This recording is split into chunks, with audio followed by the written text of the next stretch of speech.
Dia mengikat kayu dan pipa besi bersama. Gunakan pisau tidak berhenti menggosok ke pipa besi. Kemudian menuang sekedip bubuk hitam ke dalam. Masukkan beberapa tablet besi kecil ke dalam. Kemudian diambil 4 batang korek api. Mengikatnya bersama. Lalu membidik. Jadi begitu. Senjata AK yang pertama di dunia sudah dilahirkan. Dia bernama Kalashnikov.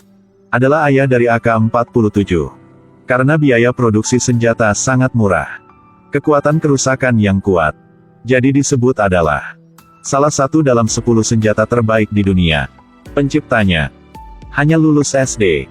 Juga belum pernah dilatih secara profesional. Jadi senjata legendaris ini. Bagaimana cara membuatnya? Kisah adalah begini.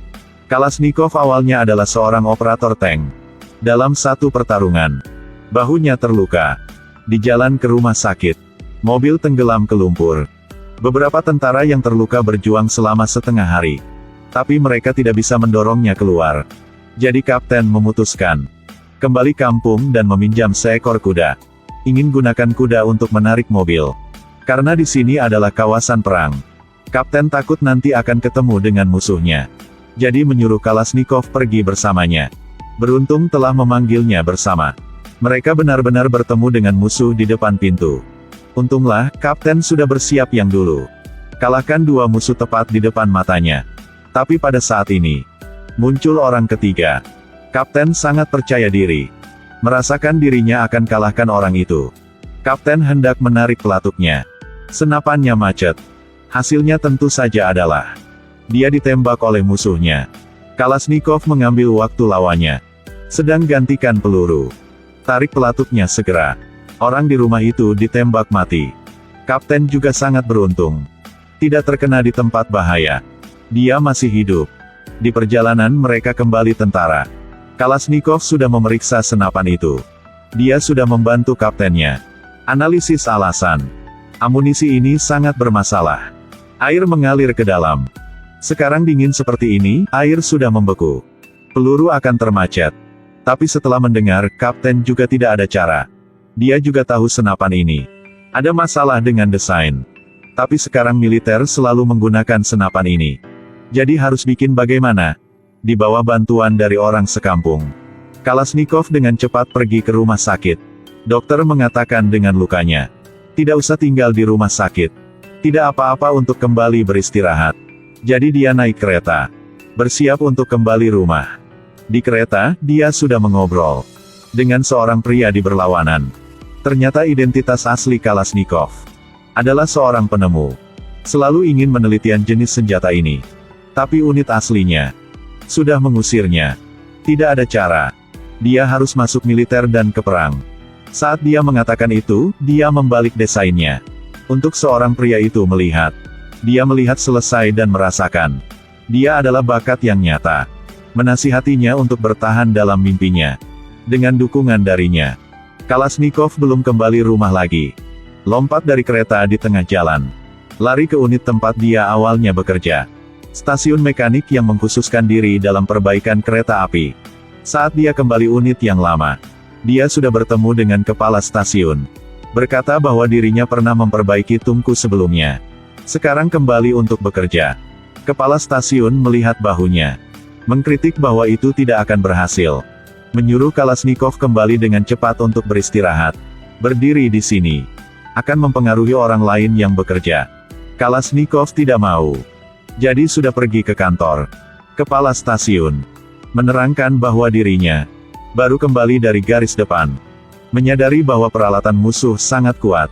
Tapi negara kita sangat normal. Tidak bisa dikalahi mereka. Tapi tidak apa-apa saja.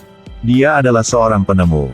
Bisa mendesain peralatan lebih kuat daripada mereka. Tapi harus meminjam pabrik mekanik milik stasiun. Setelah mendengar penjelasan ini, dia sangat bersemangat. Bangun dan kirim ke Kalashnikov 3 kata. Keluar. Kalashnikov diusur keluar jadi sangat sedih. Duduk di kursi sedih sendirian. Ketika dia akan melepaskan mimpinya. Naik kereta untuk kembali rumah. Beberapa petugas kereta sudah mengobrol dengannya. Mereka bilang di stasiun, orang penting akan segera datang. Terdengar itu adalah Letnan Kolonel. Setelah Kalashnikov dengar, Dia dengan buru-buru berlari ke kompartemen kereta. Tunggu sampai Letnan Kolonel turun dari kereta.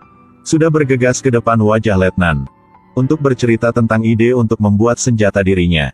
Tapi Letnan juga tidak peduli dengan kata-katanya. Hanya merasakan Kalashnikov agak mengganggu. Untuk mengusirnya, Letnan menulis surat untuk kepala stasiun. Hasilnya berkat itu, Kalashnikov sudah dapat sebuah lab di stasiun. Sejak itu, Kalashnikov sudah dimulai ke dalam keadaan seorang penemu. Berdasarkan pengalaman menggambar desain sebelumnya, dia sudah menyelesaikan desain senjata dengan secara cepat. Tapi ketika dia mulai membuat, dia menyadari bahwa hal ini lebih sulit dari yang dia pikirkan. Hanya mengandalkan militer yang terluka seperti dia, yang tidak dapat diselesaikan. Jadi dia pergi ke kepala stasiun untuk memohon, meminta untuk mengatur. Beberapa pekerja profesional datang untuk membantunya. Tapi kepala stasiun terganggu. Jadi dia tidak hanya ditolak, akan tetapi memarahi banyak. Kalashnikov tidak ada cara. Dia hanya harus kembali dan berjuang sendiri. Hari itu, Kalashnikov fokus kerja. Sekelompok orang pergi ke tempatnya. Orang ini pergi bekerja dan tidak melakukan apa-apa. Pemimpin tidak ada cara apapun untuk tangani dia. Lebih dari itu, semua orang harus mematuhi kata-kata darinya. Dia bilang dirinya ingin menciptakan senjata. Orang-orang dari seluruh perusahaan harus mendukungnya. Sedangkan dia hanya adalah orang pernah belajar SD. Juga belum pernah kuliah tentang ilmu pembuatan senjata. Tapi nanti dia sudah menciptakan sebuah senjata. Benar-benar mengejutkan dunia. Karena Kalashnikov bukan seorang profesional. Jadi gambar yang dia gambar agak samar. Pekerja hanya bisa ikuti draft samar ini. Tapi belum lama, mereka benar-benar menciptakan sebuah senjata. Namun terlihatnya sedikit aneh. Tapi setidaknya bisa digunakan. Sedangkan bagaimana kekuatannya? Cobalah nanti kita akan tahu. Jadi begini. Kalashnikov bersiap untuk membawa pekerja keluar untuk mencoba senjata. Dia membidik ke laras besi. Tembak satu tembakan. Lalu tembak terus-menerus. Kalashnikov tahu dirinya sudah berhasil. Sekarang sudah punya senjata. Jadi biar lebih terkenal, Kalashnikov naik mobil ke kantor pemerintah. Mengatakan bahwa dia ingin bertemu dengan Letnan Kolonel. Petugas bilang Letnan Kolonel agak sibuk. Jika tidak mendesak, jangan saling bertemu. Jadi dia mengeluarkan senjata. Orang itu tercengang di tempat. Ini teroris kan? Petugas tidak bilang apapun. Langsung penyitaan senjata. Dan terkunci dia. Belum tidak lama, Letnan Kolonel sudah kembali dari garis depan. Bawahan, cepat berikan dia senapan Kalashnikov. Dia langsung mengenalinya. Senjata ini sangat khusus. Bukan produksi dari pabrik. Seperti membuatnya dari tangan. Dia sangat menikmati. Jadi dia pergi ke lapangan tembak. Gunakan senjata untuk mengeluarkan peluru pada sasaran. Apa? Senjata ini sangat bagus. Letnan Kolonel kembali kantor. Dan menyambut Kalashnikov keluar dari sel penjara. Sekaligus bilang dengannya bahwa senjata yang kamu dibawa ke tangan kolonel. Jika dia merasakan senjata kamu bagus, nanti akan produksi dengan jumlah besar. Kemudian dia bersama Kalashnikov ke lapangan tembak. Kolonel mencoba senjata Kalashnikov. Merasa sangat baik. Jadi dia dipanggil ke sudut. Kolonel menyadari dia masih memakai seragam militer lama.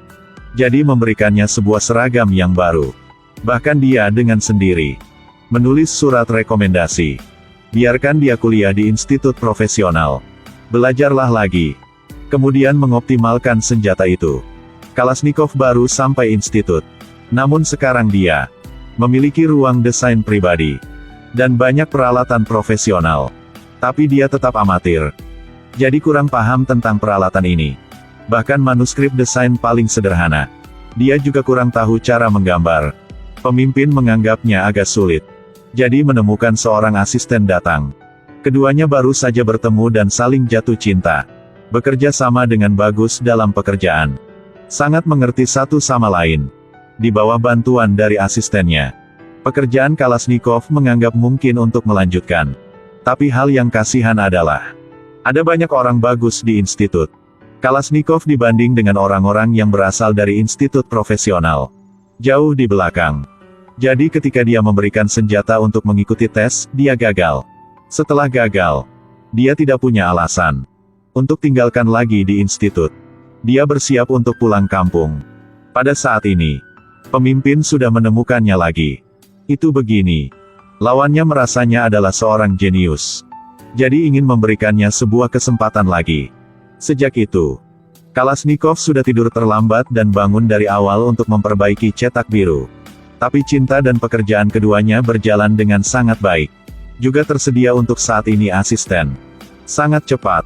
Kontes kedua telah dimulai. Hari pencapaian, Kalashnikov sangat gugup. Takut dirinya akan gagal sekali lagi. Tidak ada keajaiban kali ini juga. Pemimpin bilang semua senjata dalam kompetisi, semuanya tidak memenuhi standar. Tidak ada senjata yang memenuhi standar pertempuran. Kedua kali tidak dipilih. Dia jatuh pada curiga. Merasa dirinya mungkin benar-benar tidak adalah seorang cocok dengan penelitian. Jadi Kalashnikov dengan aktif mencari perawatan medis. Meminta untuk kembali medan perang. Setelah pemeriksaan medis militer, bahunya yang terluka masih belum sembuh. Jadi permintaan untuk kembali ke tentara ditolak. Kali ini dia benar-benar putus asa. Terus-menerus dalam masalah. Bahkan tidak beberapa hari, ada berita yang baru dari garis depan. Perang sudah selesai. Negara mereka sudah menang dalam perang. Ini tentu saja adalah berita yang bagus. Tapi Kalashnikov merasa tidak nyaman. Karena jika perang berakhir, artinya penemuannya tidak akan masuk akal lagi. Tanpa pertempuran, mengapa menciptakan senjata? Kalashnikov tidak menyerah. Dengan aktif pergi ke tempat pemimpin. Baru saja memasuki kantor dan meletakkan senjata di atas meja. Kemudian pertanyaan. Bilang dia sudah berusaha selama ini. Apakah itu sia-sia? Pemimpin melihat Kalashnikov. Kemudian diam. Dengan diam-diam memberikannya sebuah surat. Melihat isi dalam surat, Kalashnikov tercengang. Surat ini ditulis oleh Panglima tertinggi. Pada surat yang meminta Departemen Penelitian harus tetap bekerja dengan cepat menyediakan sekumpulan senjata paling canggih. Ini artinya adalah senjata yang Kalashnikov ciptakan. Sekarang di atas ada pesanan. Kalashnikov tidak usah kembali rumah lagi. Dia tidak hanya tinggalkan, akan tetapi membuat Departemen Penelitian. Bagian ini menarik banyak bakat. Contohnya seperti pemenang penghargaan desain senjata sebelumnya. Setelah melihat cetak biru Kalashnikov, dia lebih banyak berkomentar. Contohnya seperti tempat ini. Terlalu rumit. Terlihat bagus tapi tidak bisa menggunakannya. Bagian-bagiannya harus dilepas. Setelah diinstruksikan oleh seorang profesional, senjata milik Kalashnikov dioptimalkan banyak detail. Akhirnya, setumpu senjata yang pertama akan dilahirkan. Kalashnikov sangat bahagia. Dia memegang senjata ke lapangan tempat untuk mencoba segera. Tetapi orang yang bertanggung jawab mengatakan kepadanya bahwa sekarang jarak tembak telah ditempati oleh orang lain. Jika dia ingin mencoba senjata harus menunggu sampai besok lusa. Sekarang Kalashnikov tidak bisa menunggu detik apapun lagi. Jadi dia keluar pintu dan belok kiri. Temukan tong besi. Menggambar tujuan sederhana. Di atasnya, dia ingin menguji senjata di barak. Kalashnikov gunakan senapan menembak terus-menerus pada tong besi. Hasil tes kali ini sangat bagus. Peluru telah menembus tong besi segera. Tapi tidak lama. Suara tembakan menarik banyak tentara. Menembak di sekitar barak merupakan pelanggaran terhadap peraturan. Kalashnikov ditangkap. Meskipun dia ditangkap, tersenyum lebih cerah dari siapapun. Akhirnya dia juga berhasil. Jenderal telah mendengar tentang ini. Kalashnikov dipanggil ke ruangannya. Dia sangat ingin tahu bahwa jenis senapan apa yang dia coba. Tapi suatu hari tidak bisa menunggu. Jadi dia menyuruh Kalashnikov membawa senapan itu ke sini. Kalashnikov menunjukkannya secara singkat. Jenderal mengambil komponen. Gunakan beberapa dekit terpasang. Dia belum melihat. Senapan sangat mudah dipasang. Saat itu dia sangat kaget. Perhatikan baik-baik senapannya. Benar-benar ditaklukkan. Dengan desain ini, awalnya jenderal itu sendiri juga merancang sebuah senjata. Dia juga ingin membawanya ke kontes. Sekarang dia melihat senapan Kalashnikov. Dia memutuskan untuk mundur dari kontes. Karena dibanding dengan senapan ini, senapannya hanya membuatnya kehilangan muka. Saat penegasan jenderal, Kalashnikov membawa senapa untuk mengikuti kontes sekali lagi. Dalam kompetisi ini, semuanya adalah master. Semua penemu. Mereka semua mengeluarkan karya terbaik mereka untuk menguji kemampuan tempur senapan dalam kenyataan. Kontes mensimulasikan medan perang yang nyata. Dan para situasi akan bertemu. Di bawah air, gurun. Ada cukup medan. Dengan ujian yang begitu berat. Banyak senapan termacet peluru. Hanya senjata Kalashnikov. Bahkan rendam dalam air. Atau masukkan pasir. Setelah mengeluarkannya, Anda masih bisa lanjut menembak. Tentu saja. Bisa menembak hanya standar terendah. Akurasi senapannya sangat tinggi. Senapan Kalashnikov sudah memenangkan kompetisi sepenuhnya. Diproduksi dalam jumlah besar setelah kompetisi. Dia juga untuk desain yang luar biasa. Tapi dapatkan peningkatan pangkat militer. Jenderal juga memimpinnya. Pergi dan lihat bagaimana parade dilakukan. Melihat militer-militer. Di tangan mereka semua senjata yang dia temukan. Kalashnikov merasa kebahagiaan yang belum pernah terlihat sebelumnya. Namun dia tidak bisa ke medan perang lagi. Tapi bayangannya akan selalu muncul di medan perang. Sampai ini, film berakhir. Namun ini adalah sebuah film perang. Tapi film melakukannya dengan sengaja.